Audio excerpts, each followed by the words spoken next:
Hey everyone, and welcome back to the Maindeck Podcast. This is episode 19. It's been a little bit, so I do appreciate your patience. We haven't recorded a podcast here since before August, actually, since right before GenCon. So I'm joined today by my good friend Mike Piper. How's it going? Mike and I are super excited to talk today about the main thing we're talking about today is Disney's Lorcana, which since it has been a couple months since we released this podcast, that was kind of the big news in that intervening time. So in the latter half of this podcast, we're going to be talking all about the potential that Lorcana has, some of the information that's been shown for it so far, talking about our maybe a little bit of speculation about what we think it's going to be like, what kind of properties are going to be involved in it, all that kind of good stuff. So before we get to that, though, of course, our usual thing here is the first section where we're going to chat just about the card games in general that we've been playing. And now we have a good chunk of time, don't we, Mike, to talk about? Oh, we do, yeah. Mike, I'm going to let you're I think are more of the tournament ringer than I am. So I'm going to let you lead the way and talk since the last time we had you on a podcast. What have you done? So, been playing in quite a few Dragon Ball Super and Digimon tournaments. I know when we went down to GenCon, that was incredible. GenCon's always like the premiere when it comes to the tournaments because you get to play. They actually had 2 Dragon Ball Super regionals, and then they also had 2 Digimon regionals, which was really cool.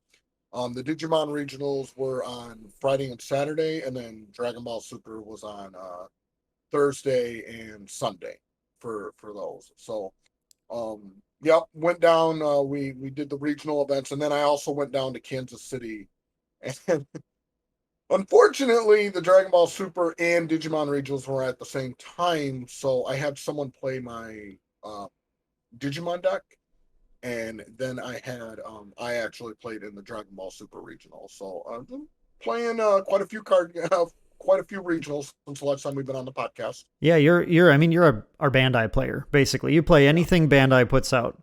I was down there, of course. Gen Con's a big trip for us on the Maindeck team. Every year we go down and everyone's playing in all sorts of different tournaments.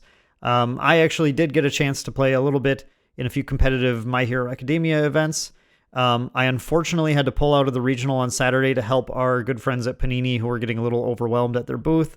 So I wanted to try and, see how far I could make it during the regional, but I did feel like I got to make up for it a little bit on the Sunday teams event where our team was able to take second place, which was awesome. So yeah, that's really exciting. Yeah, Mike. Oh, go ahead.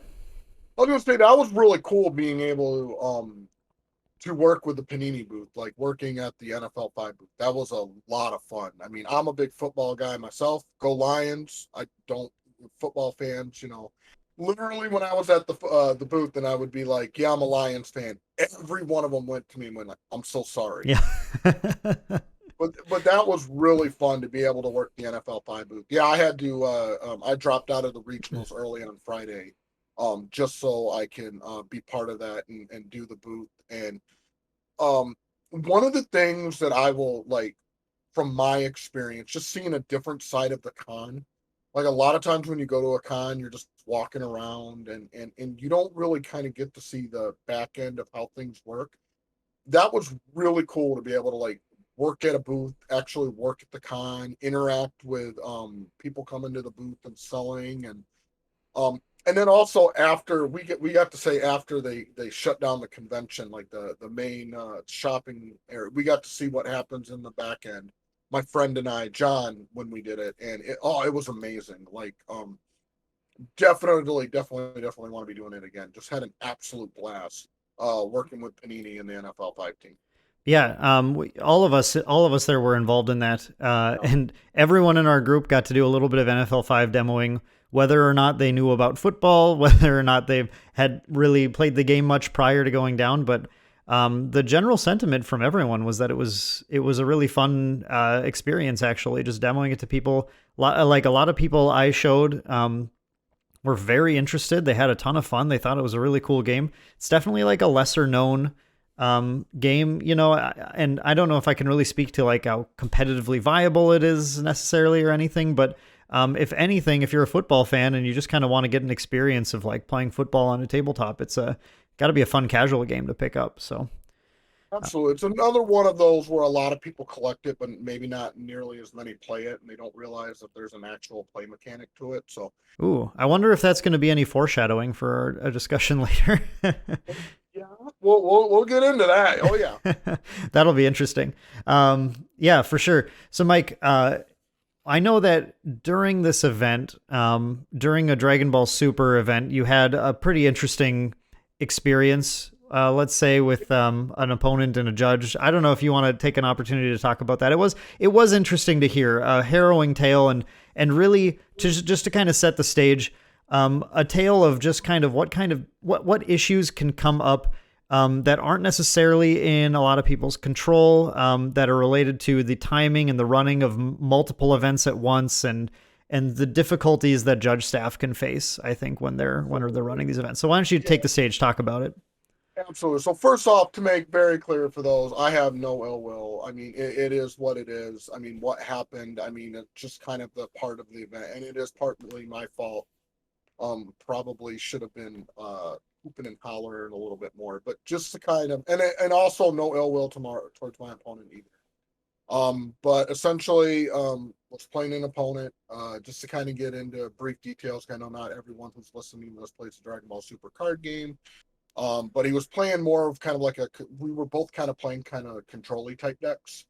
And when he was playing the control type deck, a ruling question actually came up. So we were trying to ask for a judge for a ruling question. Well, one of the things that they tell people in the event is that once you are done with your match, clear out of the way. Clear out of the way. So then that way, for those, we're trying to ask for a judge. It's really hard to get judges over to us when you have two control decks and we're like one of the final people in our matches or what have you. And we're trying to get over someone over here for a ruling. Well, what ended up happening is it actually took quite some time. I don't know the exact amount of time, but it took quite some time for a judge to finally come over and make the ruling. Well, the thing is that we were in a best of one for Dragon Ball Super, and that kind of actually took us towards time. Now, I wanted a time extension, obviously, because, hey, the judge took some time to get over here. However, when time was called, and when I mean time called, I mean rounds over everything, like how normally they'll do, like, okay, time, you got round, turn 1, 2, 3, 4. No, time was over. And then the thing is he instantly scooped up his cards and he said, yeah, it works rightfully. I mean, if you think about it, he's like, yeah, time called, I win. But I'm like, no, I want a time extension. And the way my board was set up, I literally, all I needed was next turn and I make one move. And I don't want to overcomplicate it again, because I know not everyone's into Dragon Ball Super. But literally, all I would do is take my 9 drop and just be like, yep, bring out tragedy. All your battle cards go to your energy. Take 4 life, I win. So that's kind of what ended up happening. A head judge did come over there, but my opponent, obviously, they're gone. My board's there. Opponent came over. Head judge didn't really have much of a decision there. It's kind of like, okay, hey, nope, he's gone. He won. So it's, I mean, again, no ill will towards the head judge staff. That's a tough judge call to make. We were both control type decks. No ill will towards my opponent. Again, we're in a competitive environment. I should have definitely raised my voice a little bit more. The good news is at least what was learned after that experience is literally there was a huge announcement made to everybody. It's like, get out of the aisleways. When you're done with your match, get out of the aisleways. So then that way people, who are still playing, they could still, if they need to judge or a ruling or time extension or what have you, they can come over there in a timely manner and get that done. But I mean, regardless, I mean, it was a great experience at GenCon.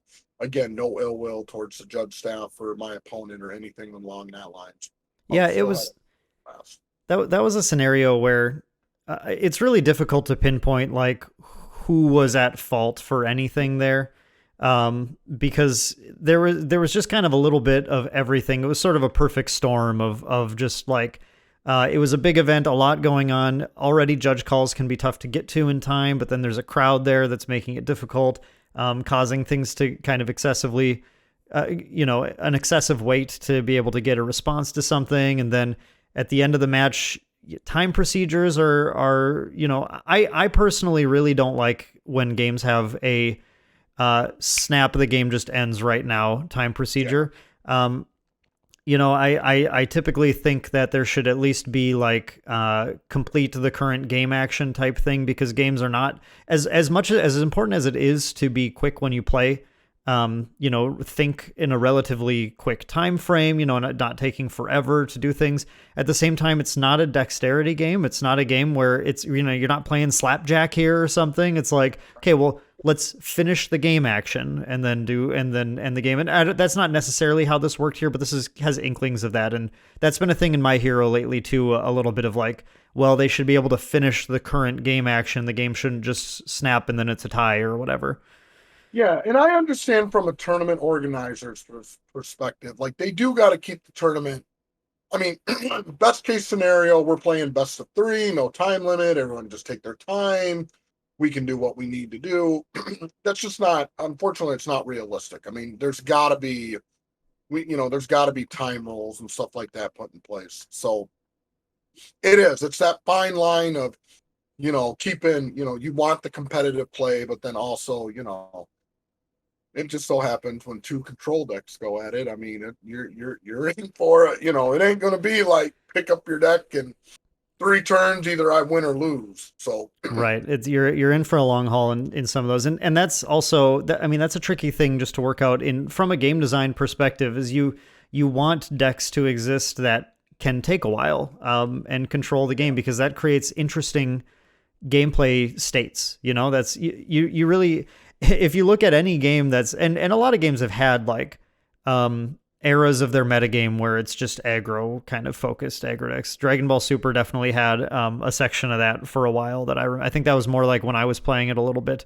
And games were just kind of snap in turn 2, 3. And it wasn't like because you're controlling, it wasn't because you're like, it was just like going wide, playing a million things, attacking, and then the game's over. And that's just not as interesting for people to play. So you need to open the door for people to be able to play decks that naturally play slower, but at the same time, you have to control these events from going too long. For sure. And then you're always going to have it where 2 control decks go at it. And that's just kind of, as a control player, you accept that. It's like, if that comes into a factor, you're like, okay, this is going to be a long, grindy game. It is what it is. Yeah. So when it comes to the whole time thing, I mean, again, no ill will towards anybody. I mean, it was what it was. And I still had an absolute blast at GenCon. I mean, GenCon was just an unbelievable experience. Same thing with Kansas City. Kansas City, not the same thing. Unfortunately, what happened at Kansas City, really bummed out about it. But when we went down, I went down with my locals. We went down to Kansas City. And there were 2 tournaments, Dragon Ball Super and Digimon. They were played at the same time. So I was like, oh, darn, I wish I could like split myself in 2 and play in both tournaments. So what I did is I decided to play in the Dragon Ball Super tournament because there was less people in it. Just makes sense. It's like, okay, I'm going to play Super. So I did let my friend Matt, and he actually used my purple-yellow security control deck. And he did an absolute fantastic job with the deck at regionals. He ended up getting top 16. I think he got 12th place with it. Just awesome job. Fortunately, with Dragon Ball Super, and again, no ill will towards PPG. This isn't their fault at all. Again, this was a call that I ended up making. Was I ordered product PPG because the Pro Play Games. Pro Play Games. Yep, sorry, Pro Play Games.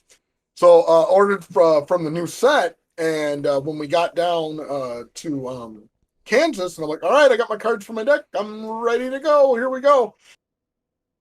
No, they're the plane that they took. I forget what one. I think it was United or Spirit. I forget which one they told me they took, but they ended up taking the their luggage didn't come in.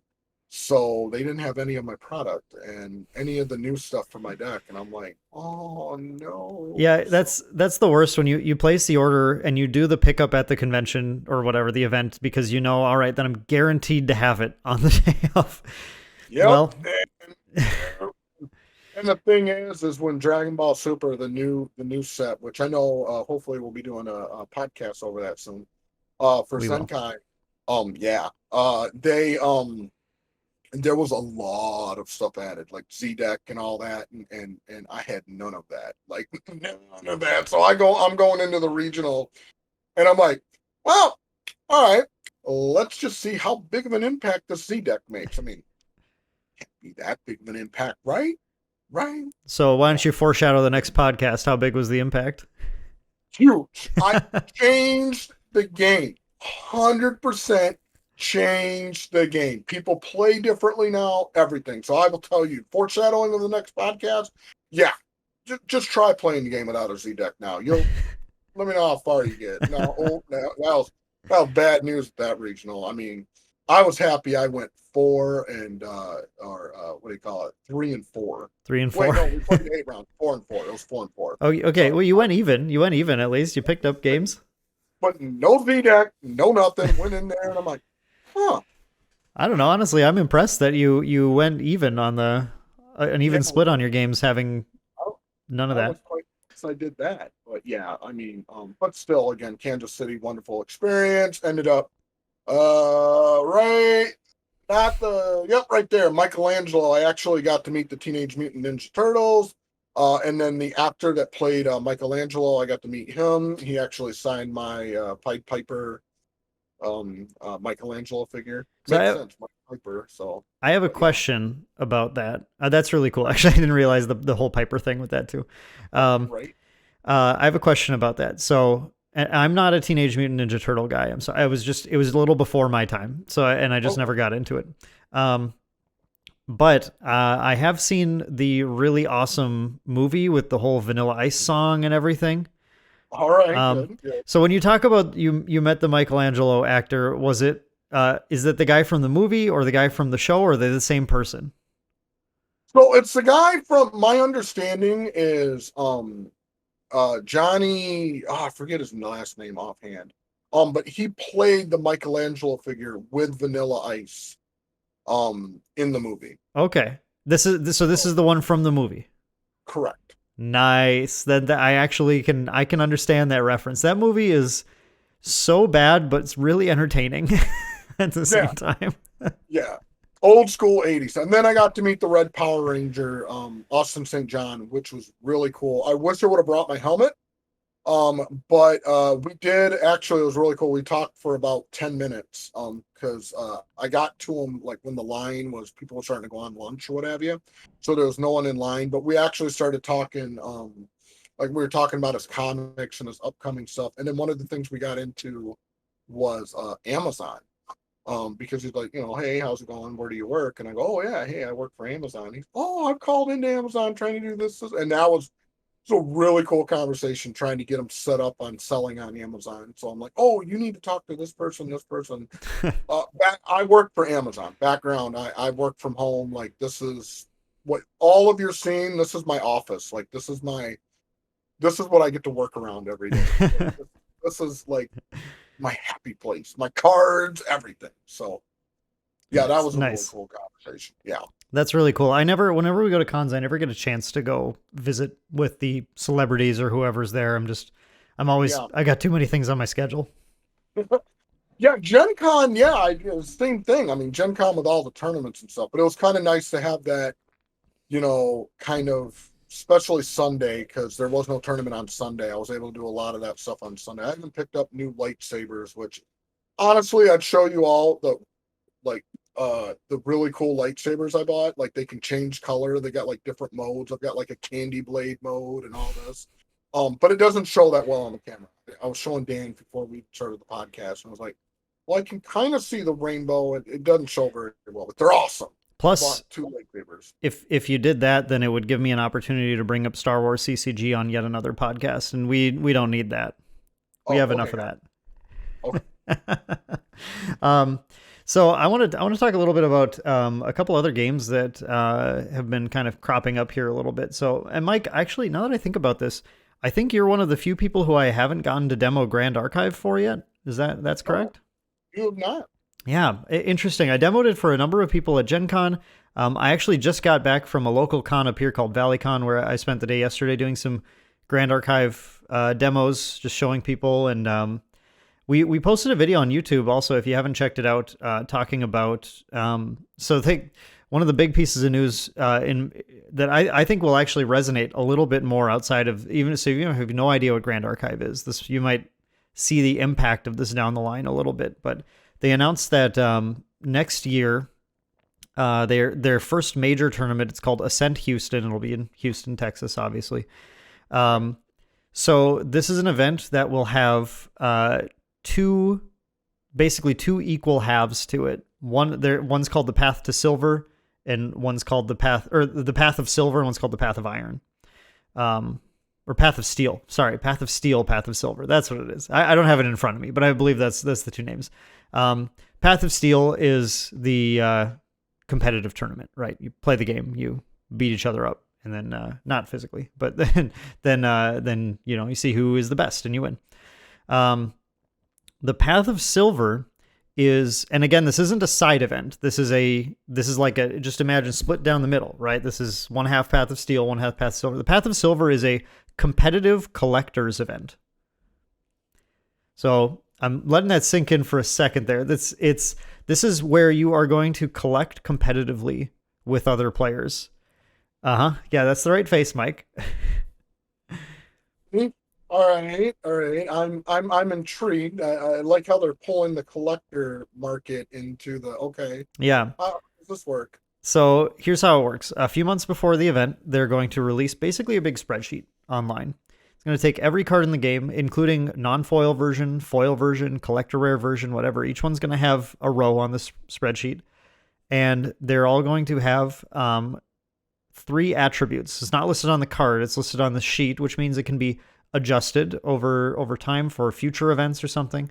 And each of these attributes are Valor, Grace, and Charm, and they have a rating on them, and then a total score for the card. And so, you can take a random card. It has like 50 Valor, 200 Grace, 150 Charm or something, some random numbers. And then the foil version has higher numbers of those. And the collector rare version of the card has even higher numbers. Okay. So every card in your collection basically has these attributes that aren't on the card, but they're listed in this little spreadsheet. When you go to the Path of Silver event, and again, this is all like subject to potential change or anything. This is just the announced structure. The event is a year away at least, probably. So when you go to the event, then you sign up for the Path of Silver. It's a 2-day event. Day 1 is a preparation day. So during this day, you go and you can trade with other people. You can go to vendors and buy cards, add things to your collection. You take a look at this sheet, and you also get access to a new document on that day, so not before that day, on that day, that is, if you're familiar with any Diablo, MMORPGs, anything like this, where they use set bonuses, the idea is you collect like a set of armor. If you have each one, then you get a big bonus, right? It's the idea. So they basically release this list of set bonuses for having different sets of cards. So for example, cards related to Lorraine, who's like the main warrior character, or cards with butterflies in the art, or just like cards with horses on them or something. They could have like any sorts of like a huge range of tons and tons and tons of these different set bonuses. Your goal then is to take that list, and those, by the way, those set bonuses are huge numbers compared to what the individual cards are. The individual cards are worth a chunk, but the idea is that the set bonuses should account for about 80% of your total score. Oh, wow. Okay. So the idea is then you get this list of all these sets, and you have your collection, and you have the ability to go trade with others, buy other cards, and you need to come up with a 50 card set of your own cards. And then you fill out this thing, and you indicate you can only use a card in a single set. So you can't use it across multiple sets. So, for example, if Lorraine level 2 is on 3 different sets, you have to pick which one you think you're going to be able to get the most points out of using her in that one. And then you might have to go for some different sets instead. And your goal is to basically just optimize this 50 card collection of yours to be worth the most points possible. Okay. On day 2, then you submit it and you say, here's my collection. And then everyone gets, they just kind of rank everything. The highest total score collection is going to win the first place prize, and they're going to have prizes through 1st through 8th for a total score. And then if you get above certain thresholds, you are going to, so you don't even have to be in the top. You just have to get above 50,000 points, above 100,000 points, whatever. You get a playmat, you get a promo, you get all that stuff just for basically the you did well at collecting kind of bonus, right? But the big thing people say hearing this is like, well, okay, that sounds like whales are just going to win, right? They bought all the foils and they're just going to go submit the collections and win. And I think there's a degree of that, for sure. Like, but at the same, it's collecting. Like, whales always win collecting, whether there's a prize associated with it. It's like, I'm not going to beat Elon Musk if he wants to collect My Hero Academia. He'll have everything, and I will not. That's. No, I like that. I like that kind of treasure hunt aspect. The one thing what they could do to like stop the whale thing, where people like are kind of doing the whole hoarding stuff, is what they could do is they're releasing the list when they say 1 to 2 months before the event for the individual cards, but not the set bonuses. Okay. What I would do is do it like 3 days before the event. Yeah, and then that encourages, because then what's going to happen, because they're not going to have time to optimize, because there's going to be the people that are going to go in that Excel document and go, okay, optimize and do the math and do. Sure, you do it like 2-3 days before the event, or even just the day of the event. Now you got people, you want to talk about people interacting with each other. Like, okay, do you have this? Do you have this? I need this so I can get this set bonus and this set bonus. And I have this, and that would be a lot of fun. Like, I'll tell you, that would be like ultimate people just interacting. And I think that would bring in the collectors. And then what's really cool is then when you give out the prizing, you can give out, you don't necessarily got to give out like a card, like an overpowered card, because these are collectors, right? No. You give out a super collectible card. Oh, Mike, you haven't let me finish.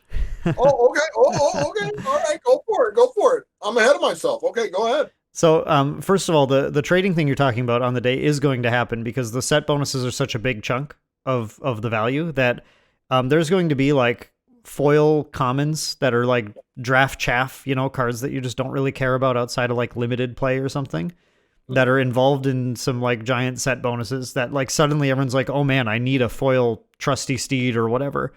I think that's brilliant because the vendors can go there and be like bring all the foils, and they wait to see the set bonuses, and then they start like marking things like, okay, hang on, we need to like price this a little higher or something, which like is a shame for the players, the collectors in this case, I guess, but having a healthy vending market's really important for a card game. Yeah, and what this is going to do is make it so that you can't just say like, well, this foil is garbage. No one's ever going to need this. Any foil you open now is like, I got to hold on to this. Like, this might be really valuable when Ascent Houston happens or something. Yeah. I really like the idea because, I mean, you get like, again, and we kind of talked this over in previous podcasts where we talked about like there's different type of players in a game where a lot of people are like, okay, hey, my locals are dying. That means the game's dying. And it's like, no. There's collectors. Mm-hmm. Like, and it's bringing in collectors to like those con type events.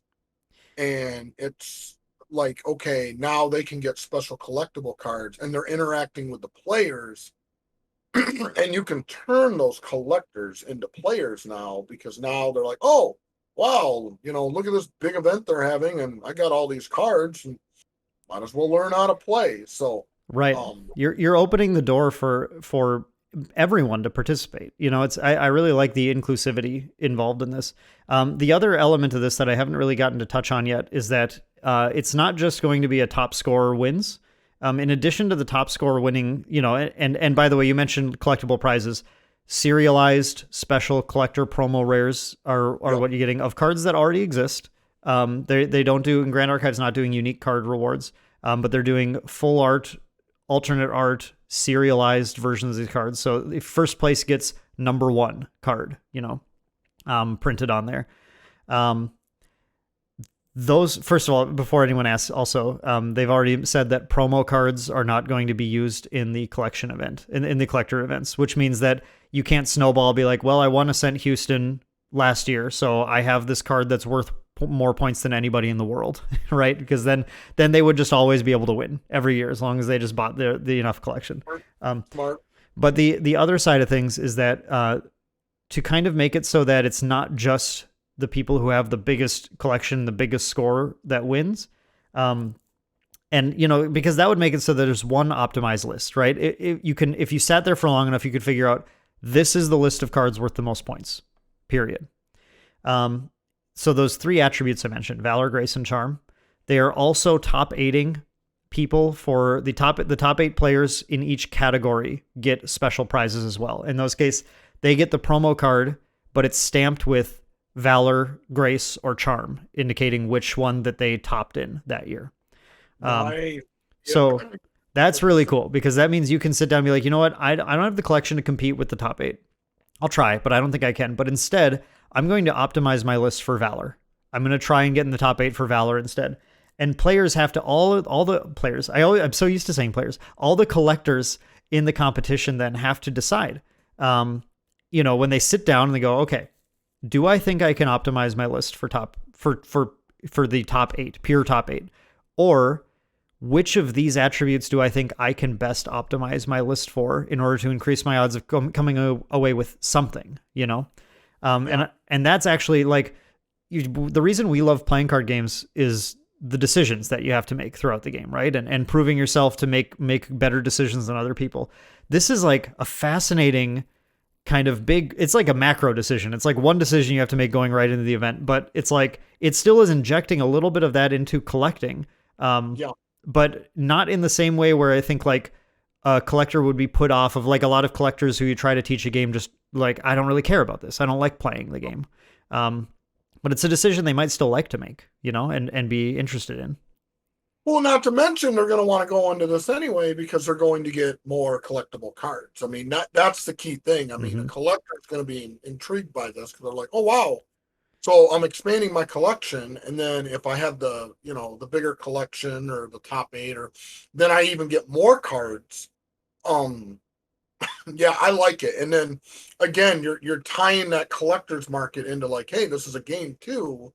They could see people playing the game, and then they're going to be a lot more like, okay, hey, let me try playing the game as well. Yeah, I like it. I think it's a really, really good idea. Yeah, really good. I think it's really interesting. I think they may have to iterate on it a little bit as we'll see like what the whaling is like for the game. Grand Archive has a very low foil drop rate compared to other games. In a lot of games, you get a foil in every pack. In Grand Archive, you get a foil in every 8 packs. So you're telling me if I play that game, I'm going to go broke, is what you're saying. Because I'm one of, guilty. I'm one of those players. I want every one of my cards in my deck to be foiled. It's going to be really expensive in Grand Archive. But one thing that they're doing that's really interesting is they're doing like promo packs for playing in tournaments. Event packs, I should say. However, what they're doing with their event packs is there's a chance to get like a special collector, full art card that's only in those event packs. But otherwise, those event packs just come with foils from the set. Oh, nice. Okay. So it's like you're getting 8 to 16 packs or whatever worth of foils when you win an event or something. I like that. Yeah, I think that's really cool. And given what they're doing to, I think this collector Path of Silver event will sort of, really establish that these foils should hold some amount of value no matter which card they are. And I think that all bodes pretty well as like a nice ecosystem within their game. So excited to see how it pans out. For sure. And I also think that you're going to see this. I think if this does well, you're going to see other games starting to adopt ideas like this. I don't know if you see it at the same scale. Like they're really going for it, right? They're like, this is exactly the same value as our competitive tournament. But I think you'll see other games start to take notice of this. If it performs well, if the media is out there covering it and everything, you'll see games that are, especially ones with good collector markets, starting to say, maybe we should get people to go to an event for collecting if they like this game.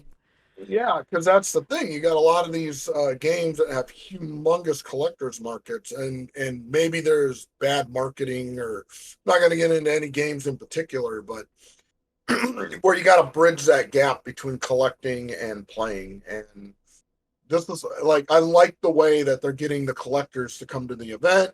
They're getting something special.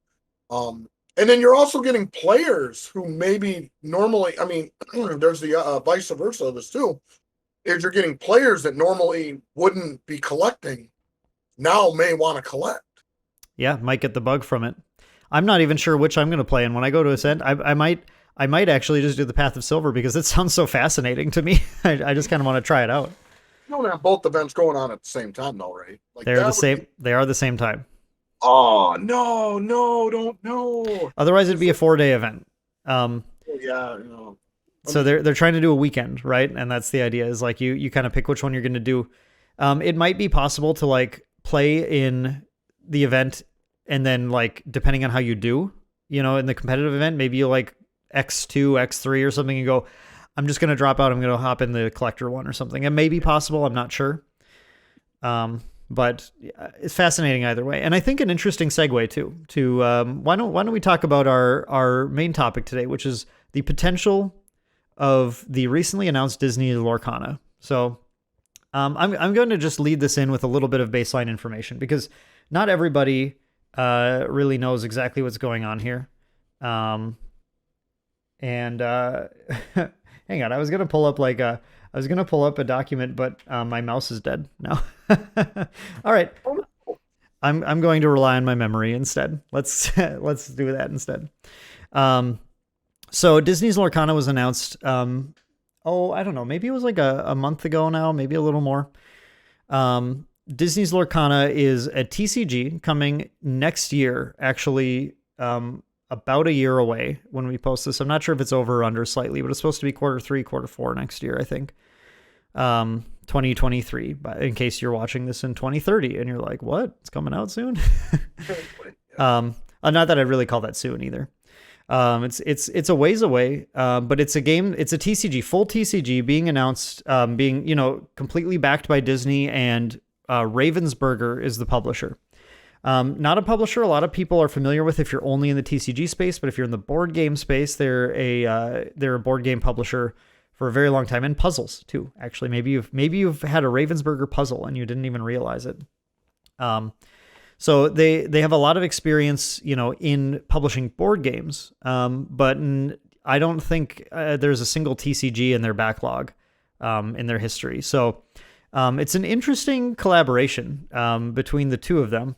It does mean that Ravensburger will at least know some things about logistics of tabletop games. But I think we'll have to see how they do with, like, TCGs are sort of different than board games, in how they're supported and managed. So just to kind of lay the groundwork here, Lorcana, we don't know the rules straight up. We don't know how it plays. We've seen 7 cards. Those cards cover a gamut of basic Disney characters: Mickey Mouse, Stitch, Cruella de Vil, Dragon from like something, Black Cauldron or something like that. I don't know. I think, some dragon from somewhere. Don't even know. Elsa and someone else. Yeah. You got Mickey Mouse, because that's the one that. Yes. I think that was the promo. Yeah, that's the one that's going down. So we had this. Robin Hood. I remember now. Robin Hood was the other one. The Fox Robin Hood, right, from the Disney's Robin Hood. So they showed those promos. We can look at the promos. We can see. They've mentioned, by the way, they were released at D23, the Disney Expo that took place a few weeks back. And they've announced that those are just early print versions of the cards with like the D23 stamp. they will be in the first set when it releases. So these are not exclusive promos that you have to get right now, which is good because they're going for excessive prices, absolutely crazy prices for these things. The set of foil cards, whether or not it includes Mickey, is going for thousands of dollars. And then the Mickey Brave Little Tailor promo that was handed out at the booth goes for hundreds on its own. So it's pretty crazy. Based on what we can see on the promos, we can see that the game has a lot of DNA with Magic style games. It has characters who will, instead of attacking, it looks like they challenge each other. They can be banished from a challenge, so it's like dying. But it's all very Disney family friendly kind of stuff. Mechanics like evasive, which is they can only be challenged by other units with evasive, so it's like flying basically. They have exert effects, which have the almost identical tap symbol to Magic. Almost can't be exactly identical, but it's almost identical. That so like Elsa, you can exert her to exert another character. So it looks like they have power and toughness effectively, like a challenge power and some kind of value that needs to be beaten to have them be banished in a challenge or something. So we can expect a lot of like kind of this play dudes and attack style gameplay that we see in a lot of games like that. So with that all kind of laid out, the last thing I want to mention is that Ravensburger, and this will be kind of a point we're going to talk about a little bit, is that Ravensburger did say that Magic and chess and whatever examples of competitive games, Lorcana is certainly not a cooperative game, but they're going for a lower level of direct competition with your opponent in this game. And I think that fits with what you'd expect from a Disney-themed game also like this. Yeah. So with all that laid out, Mike, when you saw Lorcana, when you read all this stuff, what were your thoughts? My first impression of seeing Lorcana, seeing the cards, the first thing that came to my mind was the collectability of the game. Because you got to kind of look at all the properties that Disney owns. And I don't know, many of you, I don't know if you're subscribed to Disney Plus. Guilty. I am subscribed to Disney Plus. Look at what Disney owns. I mean, they own Star Wars. They own Marvel. I'm hoping that they use some Kingdom Hearts characters. I'm a big Kingdom Hearts guy, like that, with Sora and Riku, and which I know that's like a partnership with Square. But I'm looking at, when I see this card game, I'm looking at the potential of it, and almost kind of I want to say Meta-X. Metacross. Yeah, yeah Metacross. Right here. Kind of, yeah, like how they had the whole, like they had the different, franchises going, like that was kind of the potential, is the different franchises going against each other. I could see this with Lorcana. Like I could see it where, Darth Vader can take on Iron Man. And I think that is just going to be epic. And then again, the collectability of the cards. I mean, look, I collect Star Wars stuff, I collect Marvel stuff. I mean, that's just going to be more that I'm going to want to collect. And that's where I see the game going, is I could see the different quote unquote Disney franchises going at it. I think didn't Disney buy out Fox? Disney owns. That's why we were able to see like the Spider-Man movie. That's why we were able to see all the Spider-Mans. Disney's bought out like Fox. Yeah, 20th Century Fox. Yeah, so they own the Simpsons, right? Like, yes, I believe Simpsons are on Disney Plus now. I think, right? I mean, I think maybe I made that up, but but okay, yeah, I know. I haven't checked. Yeah, be honest, the Simpsons, after season like 10. That's a totally different discussion. After season 10, not like it. No. Yeah, I get you. But yeah. So you're telling me Homer could go against, Darth Vader, or like, I that's where I see the potential with this game, is all the franchises that Disney owns and the potential of what they could turn into the game. Yeah, let's talk about that a little bit, because I'm with you for sure. The potential of the franchises is great. it'll be interesting to see what they do put into it and what they can put into it. And you'd think, I think you'd think right away, well, anything Disney touches is going to work, right?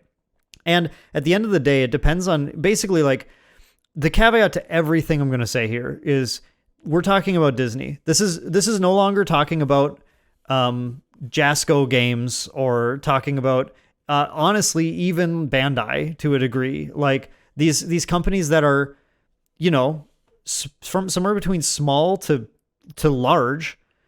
Disney is a different company compared to any of those.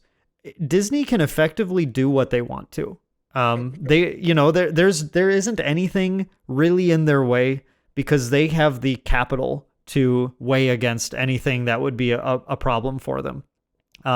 So everything I say here, take that with a grain of salt. I can be proven wrong because Disney can just wave the magic Mickey wand of cash or whatever and make everything go away if they need to. But there are a couple of hurdles for some of the properties that they have to overcome. You mentioned Kingdom Hearts. I think that's a big one because big one because it's Square. We saw Sora make it into Super Smash Bros, which apparently was also a sort of a Herculean feat. But I don't think Disney's credited in Super Smash Bros. I think it's just Square Enix that's credited for that. I think that's a good call. So I'm not actually sure who owns, and someone in the comments, let us know in the comments here if you're watching the YouTube version or whatever. Let us know if you know like the specific like who owns Sora and Kingdom Hearts and everything. I think it's Square Enix though. And if you're talking about Square Enix, then you're talking about Final Fantasy TCG, which they publish. I assume that because of this complex relationship of Kingdom Hearts and Disney and everything, that there's a reason that we're, 18 sets into Final Fantasy or something around there. And we haven't seen a Kingdom Hearts character pop up yet. I would assume there's a reason for that then. Licensing just gets complicated, right? There's all sorts of entities involved and legal rights and everything. I agree that if they could do that, that would be really cool. Obviously, like, I'm all for game. I like crossover games. I like games when they just get to throw like all sorts of stuff in and go wild and everything. But it will be interesting to see what they have access to. Now, when you talk about Star Wars, I think they're going to hold off on stuff like that because of how different it is than the traditional Disney stuff. I think they're going to hold off a little bit at least, because what we saw. I mean, okay, if they wanted to blow everyone's minds at D23. That wouldn't have had a dragon from some Disney, I don't even remember which one it's from, or like Robin Hood or something. That would have been like Mickey, Iron Man, Darth Vader, like whatever. They would have just like gone down the list and been like, here's the next game coming up. It's got everything you love. No, if you love anything Disney, it's in here. They would have done that, right? I think. I think instead they're starting off with, here's Disney, right? And when I say Disney, I don't mean what Disney owns. I mean, here is the Disney that if you've always thought yourself as a Disney fan, you love Mickey Mouse, you love Aladdin, you love Lion King, you love what you like Frozen, you know all this stuff. And I think we're going to see initially the push is focused on those. And what that gives them the option to do is then a couple sets down they go, Lorcana set 4, set 3, whatever. The Empire Rises or something. And boom, back into public with a giant announcement. Lorcana adds Star Wars. I just think if they were doing it set 1, you would have seen that at D23. I mean, have you ever heard of Disney? I think they called it Disney Infinity. Yep. Correct me if I'm wrong, but the little figurines, like they were capitalizing on the whole Toys to Life. Yeah, Toys to Life, the whole Skylanders thing, how the Skylanders had the figures. Yep. I think they're going in that direction. I think you're going to start seeing because they've already tested that and it was successful. Like it was successful. I mean, the toy to life thing, obviously, people like, hey, I buy a video game, I shouldn't have to buy all these little figurines. Like, even Nintendo cashed in on that with the amiibos and all that other stuff. I think they're going to eventually go that direction. When you look at the cards, like I know, like when I was looking at the cards, you were saying the card designs, how they were using very kid-friendly words. It's like, you're not killing this guy. You're like Pokemon, kind of same thing with Pokemon. Like, you're not killing the Pokemon, you're knocking it out. Right. You banish in this game. You're banishing. Like, so I can see, the thing that goes through my mind is, okay, could they add, is there kid-friendly Star Wars out there? Well, absolutely there's kid-friendly Star Wars out there. There's kid-friendly Marvel out there. I mean, look at all the Marvel cartoon shows and stuff like that. I can see, I potentially see that direction, even as early as first set. Like, even as early as first set, that I could see them putting in, like, little Easter eggs and stuff like that. I think right now, when they made this announcement, it was kind of more of like a feeler, like, hey, what do y'all think about this card game? Like, Disney making a card game. And obviously the collectors were just like, oh, yum, yum, yum, and ate it right up. I mean, look at how much the cards are going for. I'm not worried about the collector market. I'll tell you right now, the collector market, that no problem.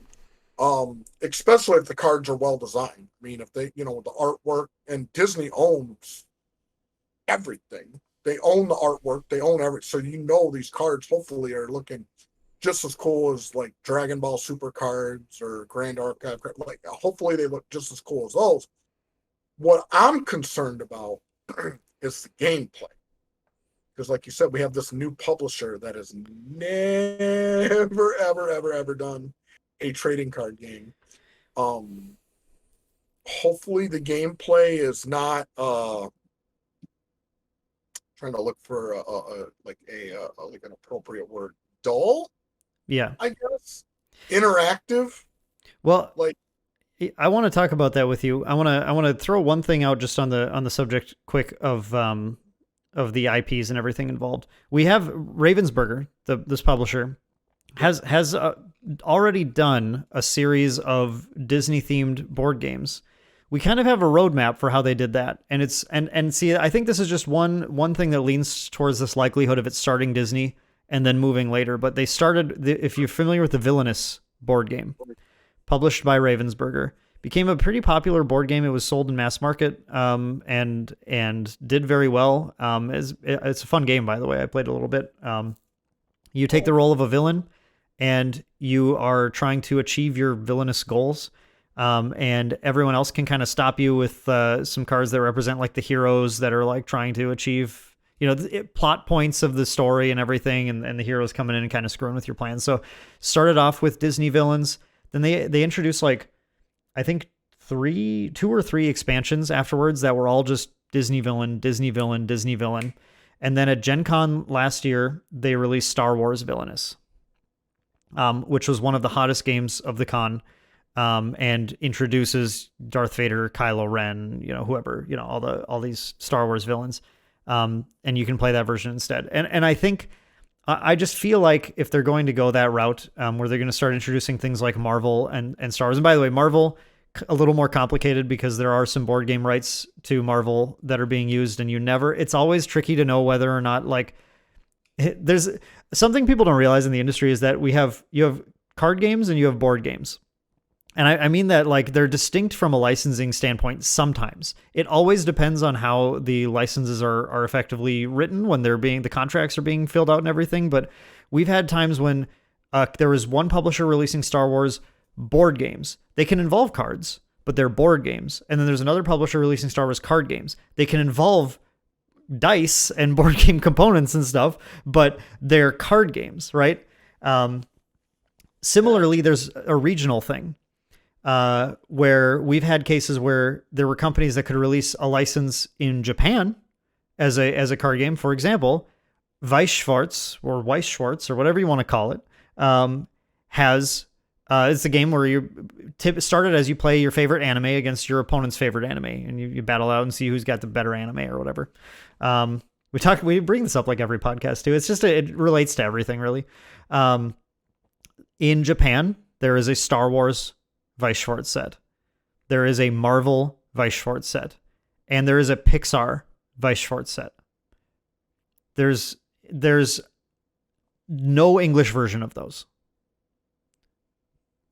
Interesting.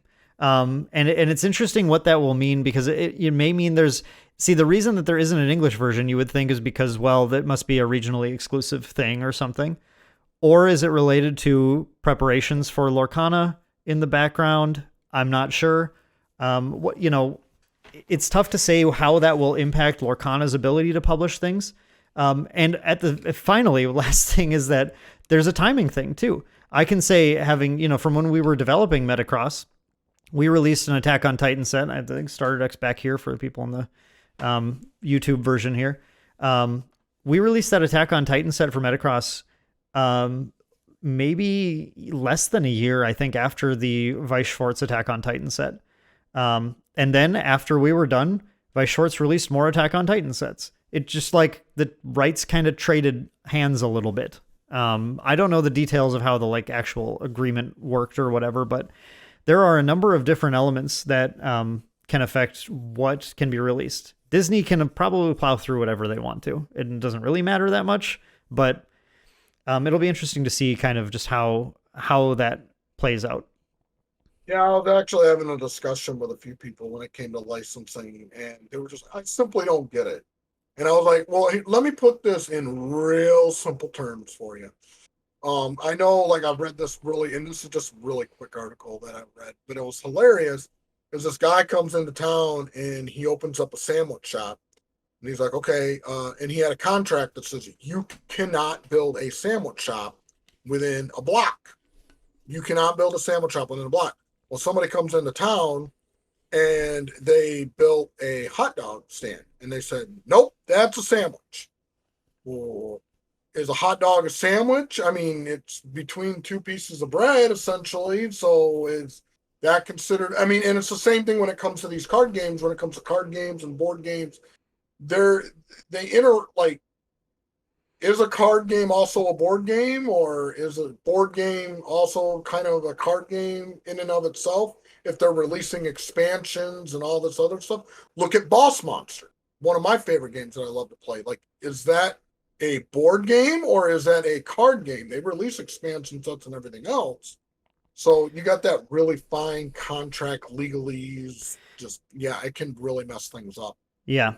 So, a lot of this potential, I mean, like I said, Disney will just go through whatever they need to make the most money possible. That's not out of character for Disney.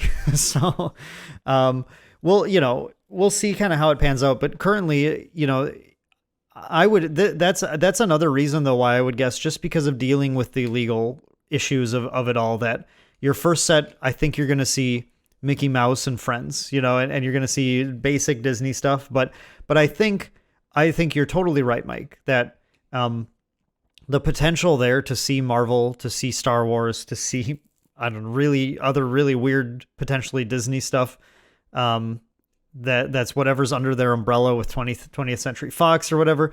The potential is there for sure. So let's talk about, you were bringing up the gameplay and everything, right? Yeah. So for me, as someone who just really gets into, as I was saying earlier, the decision making and just kind of the thought processes of actually playing trading card games, I have a little bit of trepidation about how the gameplay is going to work out. By the way, I think Lorcana is going to go nuts. I think it's going to be a very popular game. I don't know if it's going to be good, but I think it'll be popular. And it could be great, right? But the problem is we just don't know. We just don't have, all I can do is I can look at these cards and go, they're magic-like effects, and it's like, it could be fine, could be fun to play, or it also could be just like you said, dull. The thing is they're gonna have to make the game, because it sounds like they're gearing it, they want kids to play this based upon the language. Based upon the language, the terms they're using, they want kids to play this. They're gonna have to, and really the game they're really gonna want to look at is Pokemon, because Pokemon is one of those easy to learn, hard to master. I could teach. I mean, I haven't played Pokemon in what, uh, like 7 or 10 years. I could pick up a Pokemon deck and play it. I mean, it's really easy to learn, but it's hard to master. And I think that's the challenge they're going to have with this game. They're going to have to make it like, super easy for any, I could, teach a kid how to play in 5 minutes. But it's got to be one of those where there's that interaction, there's that challenge, there's that next level deck building. Like, okay, do I combo Mickey with Donald and Goofy and have the Three Musketeers and just go in and own everything? Hoping that happens. I want the artwork for that really bad. But or are we gonna have like Pinocchio partner up with Geppetto and like they're gonna do some really awesome effect, or they're gonna have to. That's gonna be the challenge. That's gonna be the ultimate challenge. Is can they make a game easy to learn, hard to master, kids can pick up, but also engaging for older audiences, teenagers, adults that can pick up. There's that deck building strategy, there's that next level thinking. That's going to be the challenge. And I'm wondering, we'll see if they're up to it. We'll see if they're up to it. I'm glad you brought up the Pokemon comparison, because that was exactly what I thought about with this section in the article that I unfortunately can't look at because of my mouse.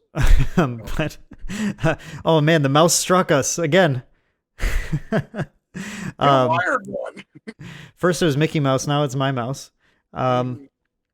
So in that section they talk about how they want the game to feature a lower level of direct competitiveness with your opponent, and I immediately thought about Pokemon when I read that. Not necessarily from I really like your perspective on just like getting kids into the game for sure, but just this idea that they have a line in the article that says something about how we want people to have fun with their characters in every game, and that's something that I think in the general design of Pokemon that you see quite a bit. It's the idea that like your deck should be able to you should be able to play with your Pokemon and do the things your Pokemon do, whether you win or lose the game. That's not necessarily it's different. It's different in some very competitive games. And the best example is like Magic has toned this down. In fact, over years, the last man, I don't even know how, like 10, 12, 15 years, Magic has been actively working to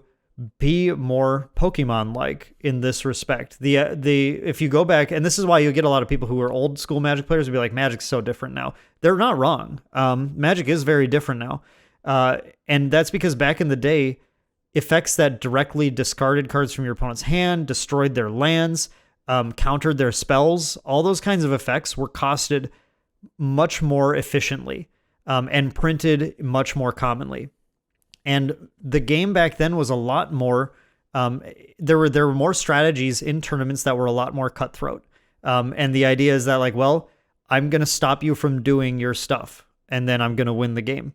It's still a thing you can do in the game, which is, thank goodness, because that's what people appreciate about Magic. That's why Magic players tend to continue to like playing Magic, is they tend to like that style of gameplay. Being whether they like to play or not, they like it being something they can fight against or fight with. But they've had to actively tone it down a little bit because the new player experience, or in another perspective, the young player experience, for the players who can't think on the strategic level, where they can think, wow, that was a good deck, but I need to figure out how to beat it. Instead, they'll get beaten by something like that and go, I didn't even get to play the game. This game sucks. I hate this game. And that definitely sounds like something that Lorcana is going to be trying to imitate, in the way like Pokemon does that too, where Pokemon's cards, you get to draw, name a number, you get to draw that many cards when you play I've been playing, and I'm not like, even from the outside anymore. I've been playing Pokemon every week on our live stream, which I'm going to shamelessly plug here, twitch.tv/Maindeck Games, streaming Pokemon tonight, even as we're recording this. It's a game where you get to do your thing. I can go through my deck in a couple of turns if I build my deck that way, if I want to. My whole deck, I can see everything if I want to. There's the only thing that'll stop me from doing what I want to do is really, really, really bad luck, right? And sometimes the game comes down to then, whose deck in this matchup is seeing the right things at the right time, or how much effort do I have to put into setting up compared to my opponent, which is a sort of a luck question sometimes too. And then who came up with the better, the better route to victory given our individual strategies. And I really think if Lorcana's smart, and it sounds like they're going to go down that route where they're going to make sure that your deck gets to, if you're playing the Musketeers deck, Mike, you get to have them out and you get to do the thing. You're not necessarily going to win the game every time, but you get to do it. Well, yeah. I think the other thing they got to be kind of like with Disney, that when they're building the game, is there's going to be like an attachment to certain characters. Like there's some games that you play where they're like, okay, I'm going to play this character, right? Like this is my favorite character. I'm going to play this character. So they're going to have kind of the challenge of, you're going to like the balancing issue type thing. I mean, people are like, I know I don't care how bad or good I'm playing the Three Musketeers. When the three, assuming they're coming out with the Three Musketeers, I'm playing the Three Musketeers. I'm going to play Mickey, Donald, and Goofy. So 100%. I think that's going to be a challenge too, is they're going to have to, because you're going to have Frozen fans. You're going to have Frozen fans that pick up the second. Like, yep, I'm playing awesome. Don't care. Playing awesome. Yeah, it doesn't look like the kind of game where the kind of games that are really good for that are the ones like My Hero, like Dragon Ball Super, where you get to pick your leader character and you're playing like sort of as that character when you play. It doesn't look like it's that kind of game. So, but I totally agree with you too that I think it's important for the Disney fandom to be able to be like, I want to build a Frozen themed deck. I want to build a Lilo and Stitch themed deck. And will that be possible? I hope so. Yeah, I'm hoping there's going to be some combo-ish type, like, and I'm a fan of that. Like, if you have this, and this out, you get some bigger effect. Yeah. Like, if you partner these characters with these characters, you're going to get some bigger effect. I mean, granted, you do want to have gameplay where you're interacting with, okay, hey, Mickey can partner with Robin Hood, for example. Or Mickey could partner with, why can't I think of her name? The villain from Snow White. Maleficent. There we go. And then I can't, because she's like a main villain in Kingdom Hearts, and I just blanked out. Yeah, keep partnering with Maleficent. That would be just, like, I do want to see that too. But yeah, I do want, kind of that again, that's going to be the biggest challenge for gameplay, is because you're going to have, older audiences like myself, like we're already kind of, yep, I want to do this, and then you just got the younger audience who may not be thinking that same way. They're just like, oh, I want to play my favorite Frozen character, so I'm going to pick up an Elsa starter deck or whatever, and whatever it does, it does. Yeah. It'll be interesting to see. The thing I want to bring up about a Ravensburger specifically is that Ravensburger is a great board game company. They've been publishing board games for many, many, many years. They've published some of the biggest games in Castles of Burgundy, I think, was a Ravensburger one. That's one of the bigger hobby board games. If you've been in the board game space for a long time, you've heard of that game. But every time we've seen a board game publisher come into the TCG space, they've never really been able to click right. We've seen it happen the most with Fantasy Flight games. They were the ones who probably did the best, but they still have never had a long-lasting TCG. Now, they didn't have the full weight of Disney behind them. This, from everything we've seen from Lorcana, this is very much a Disney sought this out kind of situation. I don't know if that's necessarily true, but that seems to be the case from the way everything's been pushed for it. Yeah. And that is very different than Fantasy Flight saying, hey, let's buy the license to Star Wars and make a game. And then Disney or whoever owned it at whichever stage we're talking about here just went, okay, yeah, like, sure, pay us, and then here you go. Because they're not really necessarily as invested in how it does as Fantasy Flight is. Whereas when the IP holder is invested in it as a marketing tool for the rest of their everything that they make, I think you see more capital, and I think you see more marketing, and I think you see more just kind of everything working in the advantage of the game. And to its credit so far, Lorcana is a year away. And I have seen something that I haven't seen in any of the other recently announced TCGs on the same scale, which is many content creators jumping in a year out, having no idea what the rules are, making podcasts, making YouTube channels, doing weekly or more frequent videos about pure speculation, because there's nothing else to talk about for Lorcana. Once you cover the promos, and then you just go top 10 aliens that we're going to see. Actually, that's literally one I just saw. This a little channel that just started called the Illumineers, which I guess shout out to them. Check them out if you're interested in Lorcana. I watched 10 seconds of their video. Maybe they're good. They seem cool. But yeah, all they can do is like just cover. These are the top, whatever things that we want to see in the game in a year. And as silly and like, as that feels to me to be like, well, there's nothing to talk about, but I guess we'll just make content anyway. At the same time, it shows the massive amount of excitement that is behind this game right now. Well, I think the reason for it too is because if you and correct, I forget where I seen it, and maybe you'll be like, oh nope, it's in that article. I forget where I've seen it, but what I heard is like this game is being made because they're looking at Pokemon and Nintendo, and Disney's like, yeah, we can do that, and they want to kind of jump on that bandwagon. And yeah, could I see, this game, or could I see this game getting to that size of Pokemon, especially with the backing of Disney, and depending on, it looks like Disney's going quite a bit into this. I could see that game kind of really, especially the game design really blowing up. And yeah, I don't blame, there's content creators, absolutely. Like, I get on right now. So, you got the backing of Disney. One of the top, I think they're in the top 5 companies in the world. Yeah. What they all, their brand name, like what their brand stands for. This is kind of like if just to bring it home to you, Mike. This is kind of like if Amazon announced TCG, except if Amazon owned properties that literally everybody in the world adored. I know nothing.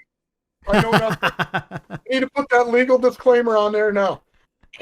I know nothing. Don't getting all those side messages. Mike, is there something that you? I know nothing, but yeah, you're right though. It'd be like the same thing when Amazon bought Twitch, or when Amazon, buying up like the Amazon gaming studios and all that. Absolutely, 100%. It's the potential. Like, the thing is, the potential for this game is huge. I really hope that Ravensburger is able to kind of avoid some of the pitfalls that other board game publishers have fallen into trying to do TCGs.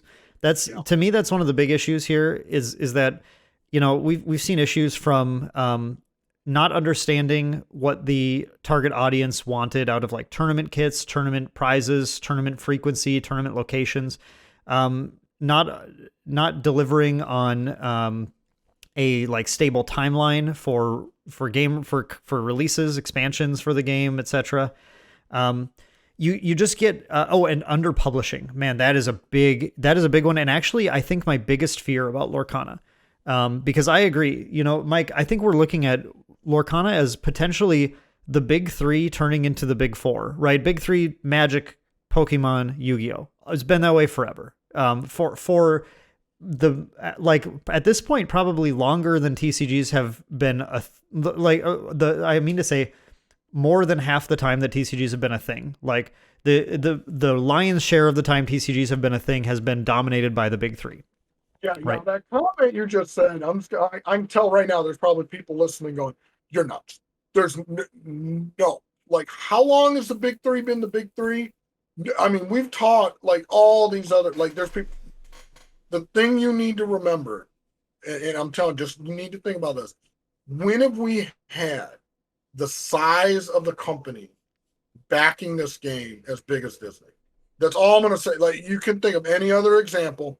Sure, Bandai's, they're, but even then, Bandai split into two different divisions. You got your gaming division, you got your. This is Disney. This is top 5. This is like, I mean, this is higher than like, yeah, like you said, it's like the equivalent of if or if Google came out and said we're going to make a card game. Like, people are instantly going to they're going to stop what they're doing and they're going to recognize it. The biggest thing that I'll put is, remember when the Xbox came out and Microsoft came and disrupted the video game industry? You had, Nintendo and Sega and then like Sony, and then all of a sudden Microsoft came in and go, we're going to make a console. And everyone just stopped what they're doing. Like, what? I mean, the potential. Yeah. So it's not guaranteed that it's going to be successful. Absolutely not. But you start paying attention pretty darn quick when you have one of the top 5 companies in the entire world that says, okay, hey, we're coming into your industry now and we're going to make a game. I don't care if you're the top 3, top 2, top 1. I would be paying attention. I think sure. I love that you brought up the video game analogy because, and Google specifically, because they just announced the final shuttering of anything related to Google's video game console Stadia. I was reading about that. Oh man, I feel bad. There's people for Red Dead Redemption. Red Dead Redemption. Red Dead Redemption. There you go. Yeah, that they there was somebody who had 6,000 hours invested into the game, and Rockstar, who owns the game, they don't have a way to transfer it from like Google to say PC or whatever. That's story a shame. mode, I guess. But yeah, and this person's desperately on Twitter, and 100% like let they need to have some kind of transfer or something. Hopefully they can figure something out, because I mean, I know if I invested 6,000 hours into a game and then just all of a sudden to go, I'm sorry, I mean, we're shutting down our game service. Good luck. Like, I don't know, man. Hopefully they allow that person to transfer the game. But I bring that up because that was an example of Google, a gigantic company, entering an arena that they hadn't traditionally been in and flopping completely like face planting. Sure. So it's not out of the question, right? I don't think we're looking at Lorcana and going big, top 4, top 3. Maybe it's even going to replace something in the big 3 or something. Like, I'm not saying that that's going to happen for sure, but I'm saying that, and that's why I named the podcast this. The potential is there. I think it's going to come down to Ravensburger's execution. Actually, is going to be like the main thing that we have behind us, because Disney can put enough money into something to make it work. It's just not. That's not really the issue. The issue is whether or not, if it's as popular as we already saw, the D23 promos were severely underprinted compared to the demand, which is why they're commanding such crazy prices right now. We hope, I guess, for the benefit of the game, that isn't something that translates when the game actually goes into full release. And the nice thing about doing a release this early, where they get to kind of gauge the market that way, is that they'll have a little more information going into the release. But again, there's always this little inkling in my mind, this trepidation of it's Ravensburger, great board game publisher, great puzzle publisher, I guess, but will they be able, we don't have a good precedent of a board game company in the past publishing a TCG. Like, Steve Jackson tried it with Munchkin, by the way. Did you even remember there was a Munchkin CCG? There was, for like a few months. Really? It was there. But we don't have a good precedent of a board game publisher going into the TCG market and then thriving in the way that we see the potential that Lorcana has to do so. So I feel like it's either going to be, I'm going to tell you, like, my feeling is it either this game is going to be wildly successful, and it's going to tango with the top three, if not take someone out of the top three, or it's gonna fail. Like, I don't feel like Disney's going to accept an in between. Like, hey, we're doing all right. Like, I don't feel like that is going to be acceptable. Like, I feel like this is either like 3-4 sets in, either this is going to be wildly successful, or Disney's going to pull the funding and go, nope, we're done. Like, it's that's my guess. I mean, I have a different opinion on it. I feel it's either going to be top 4, top 3, or forget it. No, Mike, that's such a good point. I'm so happy that you brought that up, because I want to bring up an example in the past. Wizards of the Coast has introduced many non-Magic the Gathering games, actually. People don't even know that sometimes. But most recently, Transformers TCG was the last one that they had that they canned because of sales. Now, the interesting thing was that, were there Transformers TCG players? Yep, there were. What we see in the TCG industry fairly commonly is that the larger the publisher is, the higher their demands are of a product they release. So it's sometimes you actually want your favorite new property coming into a card game to be released by a smaller publisher. It's like actually a better thing. It's tough to tell, because, like, you know, there's just what history only goes one way that we can see right now until we get time travel or whatever. And so you can't really see like what could have happened if it were under a different publisher. But I would wager that sometimes we see games go for longer under smaller publishers than they would have if a bigger publisher had the game, because the expectation is so much higher. And it does worry me slightly that, you know, just because Disney's behind it, if Disney doesn't see Disney numbers on a TCG, then you're right. They're just going to go, not worth it. Not gonna bother with it anymore. Whereas if you had like a small, like Jasco Games has been publishing UFS and now My Hero Academia for longer than anybody actually knows when they get into the game for the first time. And their sales have never been like incredible, like phenomenal. You know, they've never been a big 3 game or anything, but they're a small enough company where the overhead, you know, is small enough where it justifies them continuing to publish the games. And I think Jasco is going to keep publishing universes for a long time. I don't think there's anything that would stop them right now. Because they don't need to be as big as Transformers needed to be for Wizards of the Coast to continue to publishing it. Exactly. So, great. Mike, I think you brought up some really interesting points today. I think that, you know, I think we're going to keep going in circles if we keep going here at this point. But because unlike the other content creators, I don't know that I can really spend the next year just speculating about Lorcana. It's just not enough info yet. But more power to you guys. Like, I'm super excited that the excitement is there for Lorcana, because I can't wait to see how it turns out. I hope it's an awesome game. I think we did a good job kind of explaining, you know, where we think the potential is, where we think the pitfalls are. And I'm definitely interested to hear what everyone who listened to the podcast or watched it on YouTube has to say about Lorcana. What do you guys think? Are you guys pumped for Lorcana? Do you think it's going to be an easy top 3 game, or is this going to flop? Is Ravensburger going to not quite know what they're doing enough to pull it out? Or is Disney just going to pull the funding if it's not performing to their expectations, I guess? Let us know what you guys think down below. Always happy to bring another podcast to you guys. Mike, it's been a pleasure. Love having you on. Do you have... Love being on.